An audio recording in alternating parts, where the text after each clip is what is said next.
Protest organisers are under fire this afternoon for encouraging students to ditch school to attend two separate rallies against climate change and in support of Palestine. Joining us now is the Shadow Minister for Education and Liberal MP, Jess Wilson, and Leader of the Greens, Samantha Ratnam. Thank you to both of you for joining us. Jess, we'll start with you first, if we may. What do you think about students skipping school to attend these events? Afternoon, Mike. We believe that students first and foremost should be in the classroom. We want to make sure that students are in the right environment to learn, and we understand that students have a range of concerns about different issues. They want to be part of the contest of ideas. They want to engage in international affairs. But the best place to do that is in the classroom. And that's why we've called on the government today to make sure that students understand and schools understand that next week we expect students to be in the classroom on the 23rd of November. Samantha, turning to you, off-air we spoke about you being a proud student activist. Student activism has a long history dating back to the Vietnam War and well beyond. Do you think political activism is more important than a day of education? Look, young people have had a really important role in creating social change, and these young people planning to protest for the climate and for the situation in Palestine have our full support because they're seeing their futures at risk. They want to safeguard their climate. They're seeing young people, children being killed in the most horrendous war. And who are we to say that they shouldn't take to the streets to express their pain and call on their leaders to act for peace and to act for the health of the environment? Jess, there's nothing that encourages young people to do something more than old people, and I'm probably talking about myself more than you guys, than old people telling them not to do it.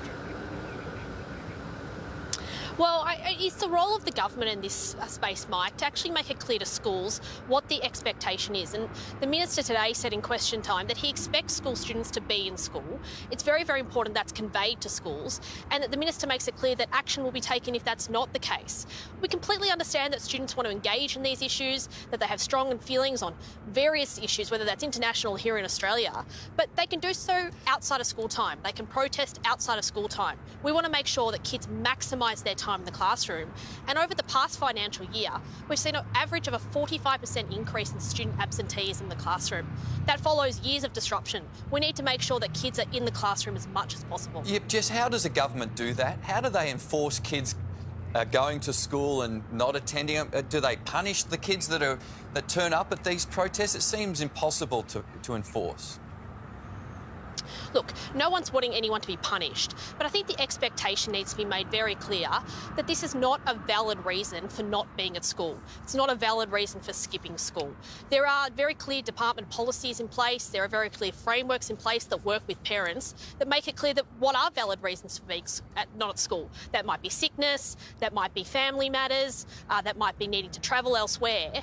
But this is not one of those valid reasons. And the Minister today has said that he expects school students to be in school on the 23rd, and we need to make sure that that's very, very clearly conveyed to schools. Samantha, in fairness, the pro-Palestine rallies that have been held in the city have largely been violent-free, but we have seen some problems elsewhere and anti-Semitism feelings.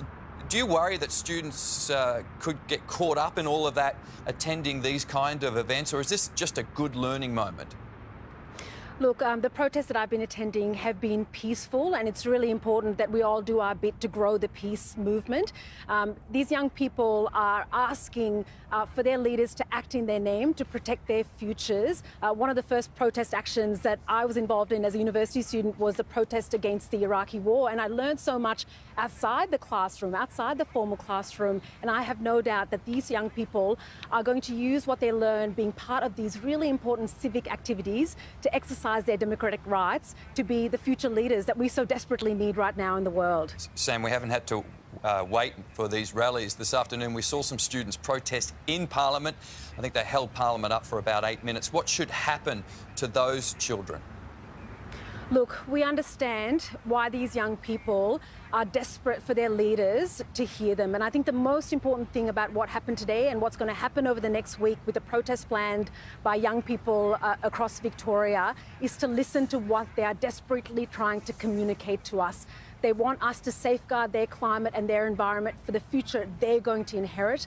They want a peaceful world. They want us to call for a ceasefire and a long-lasting peace to the war that we're seeing unfold. And it's really important that every one of us in a decision-making place listens to that message and does everything that we can to secure their futures.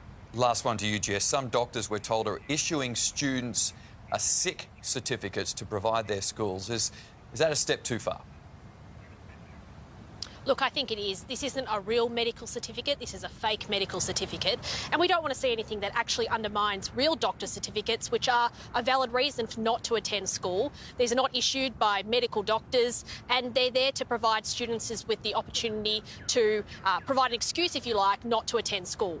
We want to see students in the school. We know that tensions are very high in the community at the moment. We want to make sure that there's no violence on our streets. And the best place for our students are in the classroom, learning about challenging issues around the world, but doing so in the classroom. Jess Wilson, Samantha Ratnam, thank you very much. Good to see you both. Thank you. Thanks, Mike.